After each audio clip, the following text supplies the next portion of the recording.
एक बार की बात है, एक नगर में एक लड़का रहता था। वह अपने जिंदगी से बहुत निराश था। उसकी निराशा का कारण यह था कि वह अब तक कुछ भी नहीं कर रहा था। उसके माँ बाप उसे ताने मारते थे कि तेरे सारे मित्र कुछ न कुछ कर रहे हैं, लेकिन तू अभी भी घर में ही बैठा हुआ है। मित्रों के बीच भी अक्सर उसका मजाक ही बनता था। वह कहीं जाता तो लोग उससे पूछते कि क्या कर रहे हो। उसे यह बताने में बड़ी शर्म आती कि अभी वह कुछ भी नहीं कर रहा है। धीरे धीरे उसने रिश्तेदारों के यहाँ जाना और लोगों से मिलना जुलना कम कर दिया। वह ज़्यादातर समय अपने घर में ही बैठा रहता था। वह अकेले में रोता रहता और अपनी किस्मत को दोष देता था। अब उसे अपनी ज़िंदगी बोझ लगने लगी थी।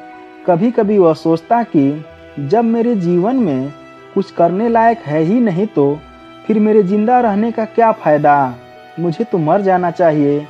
एक दिन वह अपने नगर की एक सड़क से गुजर रहा था। तभी उसने देखा एक गुरु दुख के ऊपर वह भी वहीं भीड़ के पीछे बैठ गया और गुरु के प्रवचन सुनने लगा। गुरु बोल रहे थे कि दुख एक गुरु की भांति होता है जो हमें जीवन की सच्चाई दिखाता है और हमें सही से जीवन जीने का तरीका सिखाता है। आप चाहें तो अपने दुख रूपी गुरु से जीवन जीना भी सीख सकते हैं और चाहें तो उस दुख में डूबकर बैठकर रो भी सकते हैं। लड़का भी गुरु की यह सारी बातें ध्यान से सुन रहा था, लेकिन गुरु की यह बातें उसे सही नहीं लगी। उसने खड़े होकर कहा, दुख कुछ सिखाकर नहीं जाता, सिर्फ पीड़ा देकर जाता है। दुख की पीड़ा अनंत होती है। ऐसा लगता है इसके बाद कुछ भी नहीं होने वाला, कुछ भी नहीं मिलने वाला। मृत्यु भी उसके सामने छोटी लगने लगती है। गुरु ने कहा, आखिर क्या दुख है तुम्हें? लड़के ने अपना सारा दुख गुरु के समक्ष कह दिया और पूछा, क्या आपके पास मेरे दुख का कोई समाधान है? यह सुन गुरु मुस्कुराए और बोले, जिस दिन तुम्हारे जीवन में सच्चा दुख आए उस दिन मेरे पास आना, मैं तुम्हारे दुख का समाधान अवश्य करूँगा। इतना कहकर गुरु वहाँ से चले गए। लड़के ने सोचा, क्या मेरा दुख सच्चा नहीं है? क्या जिसमें से मैं गुजर रहा हूँ वह छोटा है? कोई भी मेरे दुख को नहीं समझ सकता। जब माँ बाप नहीं समझ पाए तो गुरु क्या समझेंगे? अपने दुखों से परेशान होकर लड़के ने एक निर्णय लिया कि अब वह कुछ करके दिखाएगा। उसने एक छोटा सा व्यापार शुरू किया। उसके घर वाले खुश थे कि वह कुछ तो प्रयास कर रहा है। वह अपने व्यापार में जुटा रहा और उसे धीरे धीरे सफलता भी मिलने लगी। फिर उसने रफ्तार पकड़ ली और सिर्फ 2 साल के अंदर ही वह एक बड़ा व्यापारी बन गया। अब लड़के के चारों तरफ ऐसे बहुत से लोग थे जो उसकी चिंता करते थे, उसे पसंद करते थे, उसके काम की प्रशंसा करते थे। अब उसके घर वाले भी उसकी प्रशंसा करते नहीं थकते थे। दिन प्रतिदिन उसके मित्रों की संख्या बढ़ती जा रही थी। अब वह अपनी ज़िंदगी से बहुत ही खुश था। उसके कुछ मित्रों ने उसे सलाह दी कि जब तुम बड़े व्यापारी बनकर इतने खुश हो तो सोचो कि अगर तुम इस नगर के, इस राज्य के सबसे बड़े व्यापारी बन जाओ तो तुम्हारे पास कितना सुख होगा, कितने लोग तुमसे जुड़ना चाहेंगे, तुम्हारा कितना यश फैलेगा। स्वयं राजा भी तुमसे मित्रता करना चाहेंगे और ज़रूरत पड़ने पर तुमसे ही धन उधार लेंगे। मित्रों की यह बात उस लड़के के मन में घर कर गई। अब उसने और भी धन कमाने का प्रयास शुरू कर दिया, लेकिन उसे यह सब कुछ बहुत ही जल्दी चाहिए था। वह सब कुछ प्राप्त करने में अपना ज़्यादा समय बर्बाद नहीं करना चाहता था। इसलिए उसने ऐसे भी कार्य करने शुरू कर दिए जो उचित नहीं थे। उसने बड़ी मात्रा में अपने मित्रों से धन उधार लेना शुरू कर दिया। ज़्यादा मुनाफा कमाने के लालच में अपने सामान में मिलावट करने लगा। उसने दूसरे व्यापारियों के खिलाफ षड्यंत्र भी रचे, उन्हें डराया धमकाया। जैसा जैसा उसके मित्र उसे कहते गए वही करता गया। वह इन तरीकों से ज़्यादा धन तो कमा रहा था, लेकिन अब उसके जीवन में सुकून नहीं रहा। उसके मन की शांति गायब हो गई थी। उसे रातों में नींद नहीं आती थी। सुख साधन की सारी वस्तुएं होने के बाद भी उसे किसी भी सुख नहीं मिल रहा था। एक दिन लड़का अपनी बग्गी में सवार होकर कहीं जा रहा था। तभी रास्ते में उसे गुरु का आश्रम दिखा। वह रुक गया। वह गुरु के पास जाकर बोला, गुरुदेव, आपने कहा था कि जब तुम्हारे जीवन में सच्चा दुख आए तो तब मेरे पास आना। अब मैं बहुत दुखी हूँ। मेरे रातों की नींद गायब हो गई है। मुझे कहीं सुकून नहीं मिल रहा है। लड़के ने अपनी सारी समस्या गुरु के सामने कह सुनाई। गुरु ने कहा, जब तुम मुझसे पहली बार मिले थे तब भी तुम किसी दुख में थे। तुमने उस दुख से क्या सीखा? लड़के ने कहा, मैंने सीखा कि सिर्फ सोचने और चिंता करने से कुछ नहीं होता। अपनी सोच को सच करने के लिए कर्म करना पड़ता है और सिर्फ कर्म कर कुछ नहीं होता। हमें अपने कर्म को अंतिम पड़ाव तक ले जाना भी आवश्यक होता है। चाहे रास्ते में कितनी मुश्किलें आए, मन कितना ही निराश हो, कितना ही लगे कि अब लोग कुछ भी नहीं होने वाला, अब आगे कुछ भी नहीं होने वाला, तब भी यह मान के चलो कि मैं जो भी कर रहा हूँ उसमें सफल जरूर रहूँगा। लोग सिर्फ सफल व्यक्ति को ही सम्मान देते हैं, फिर चाहे कोई कितना ही अच्छा क्यों न हो, वह लोगों की नज़रों में होता है। यह सब सुन गुरु मुस्कुराए और बोले, यह असली दुख नहीं है। जब तुम्हारे जीवन में असली दुख आए तो मेरे पास आना, मैं उसका समाधान अवश्य करूँगा। लड़के ने जाते समय गुरु को सोने के सिक्कों से भरा घड़ा भेंट किया। घड़ा देखकर गुरु ने कहा, यह मेरे किसी काम का नहीं है। इसे उस पेड़ के नीचे गड्ढा खोदकर दफना दो। लड़का घड़े को गुरु के कहे अनुसार पेड़ के नीचे दफना दिया और चला गया। कुछ दिनों तक तो व्यापार अच्छी तरक्की कर रहा था, लेकिन गलत व्यापार की वजह से धीरे धीरे उसे व्यापार में घाटा होने लगा। उसकी सारी धन संपदा धीरे धीरे खत्म होने लगी और एक दिन ऐसा आया जब उसके पास कुछ भी नहीं बचा और वह कर्जे से लग चुका था। लेकिन वह निश्चिंत था कि उसने सारा कर्ज अपने मित्रों से ही लिया था। वह सोचता था कि उसके मित्र बुरे समय में उसका साथ देंगे, लेकिन ऐसा कुछ भी नहीं हुआ। बुरा समय आते ही मित्रों ने ही सबसे पहले अपना उधार मांगना शुरू किया और उधार वापस न करने पर जान से मारने की धमकी भी दी। उसके शुभचिंतक, उसे चाहने वाले सब उससे दूर होते गए। उसके परिवार वाले उसकी गलतियां और कमियां गिनाने लगे। उसकी सारी संपत्ति नीलाम हो गई और उसके पास कुछ भी नहीं बचा। उसने अपने माता पिता से सहायता मांगी तो उसके माता पिता ने कहा, मेरे पास यह थोड़ी सी संपत्ति है, अगर यह मैं तुम्हें दे दूंगा तो हम लोग कहाँ रहेंगे? यह संपत्ति हमारी आखिरी निशानी है। लड़के के भीतर बहुत गहरा दुख हुआ।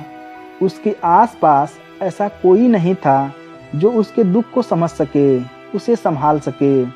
लोगों से मिले धोखे और इस विश्वासघात की वजह से वह अंदर तक टूट गया। उसे लगने लगा, अब जीने का क्या मतलब, अब तो मृत्यु ही एकमात्र सहारा है। एक खाड़ी की तरफ जा रहा था, तभी उसे याद आया, गुरु ने कहा था, जब तुम्हारे जीवन में असली दुख आए तब मेरे पास आना। लड़का गुरु के पास गया और अपना सारा दुख गुरु को सुनाया और बोला, मेरे इस दुख का समाधान कीजिए गुरुदेव। गुरु ने कहा, जब तुम्हारे जीवन में असली दुख आए तब मेरे पास आना, मैं उसका समाधान अवश्य करूँगा। लड़के ने कहा, क्या अभी भी जो मेरे जीवन में घट रहा है वह दुख नहीं है? आखिर असली दुख होता क्या है? गुरुदेव ने कहा, सबसे पहले तुम यह बताओ कि तुमने अपने इस दुख से क्या सीखा? लड़के ने कहा, मैंने सीखा कि जो लोग हमारी सफलता, हमारी तरक्की की वजह से हमारे जीवन में आए हैं, वो हमें धोखा अवश्य देंगे, क्योंकि वह बुरे समय में हमारे साथ खड़े नहीं होंगे। वह केवल अच्छे समय में हमारा फायदा उठाएंगे और बुरे समय में छोड़कर चले जाएंगे। भरोसा केवल उन्हीं लोगों पर करना चाहिए जो हमारे बुरे समय में, असफलता के समय में हमारे साथ खड़े रहते हैं। लेकिन ऐसे लोग बहुत ही कम होते हैं और जिसके पास होते हैं उन्हें उनकी कद्र करनी चाहिए। उसका अपमान नहीं करना चाहिए। मैंने यह भी सीखा है कि कभी किसी के खिलाफ षड्यंत्र नहीं करना चाहिए। ईमानदारी और धैर्य के साथ अपना काम करना चाहिए और कभी लालच नहीं करनी चाहिए। अपना सारा दुख और अनुभव बताने के बाद लड़का गुरु के सामने बैठ रहा। थोड़ी देर बाद गुरु उठे और उसे पेड़ के नीचे गड्ढा खोदकर वह घड़ा बाहर निकाले जो सोने के सिक्कों से भरा हुआ था और उसे उस लड़के को दे दिया और कहा, जब तुम्हारे जीवन में असली दुख आए तब मेरे पास आना। लड़के ने गुरु को धन्यवाद दिया और उन्हें प्रणाम कर वहां से चला गया। उसने उन सिक्कों से ढंग से एक छोटा सा व्यापार शुरू किया। अब वह एक छोटा व्यापारी बनकर भी खुश था। उसने पूरी लगन और ईमानदारी से व्यापार किया। देखते ही देखते वह अपने नगर का फिर एक बड़ा व्यापारी बन गया। उसका जीवन खुशियों और सुविधाओं से भर गया। लेकिन कोई कितना भी अच्छा हो, कितना भी सच्चा हो, पुण्य करे, लोगों की मदद करे, लेकिन जीवन में दुख तो आता ही है।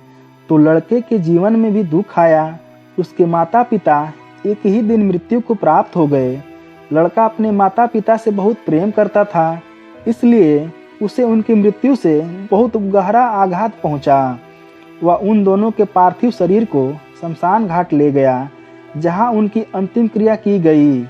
वहां उसने अपने माता पिता के शरीर को जलते हुए देखा तो उसका मन बेचैन हो गया। घर वापस आया तो उसने अपने माता पिता के घर और संपत्ति को देखा, जिसके लिए उसके पिता हमेशा लड़ते रहते थे। आज वह लावारिस पड़ी है। आज उसकी देखभाल करने वाला, उसके लिए लड़ने वाला इस दुनिया से चले गए। उसके पिता ने जो भी कमाया था, जो भी बनाया था, वह सब यहीं रह गया था। उसका मन इसी तरह के विचारों में फंसा हुआ था। उसे अंदर से अकेलापन और डर महसूस हो रहा था।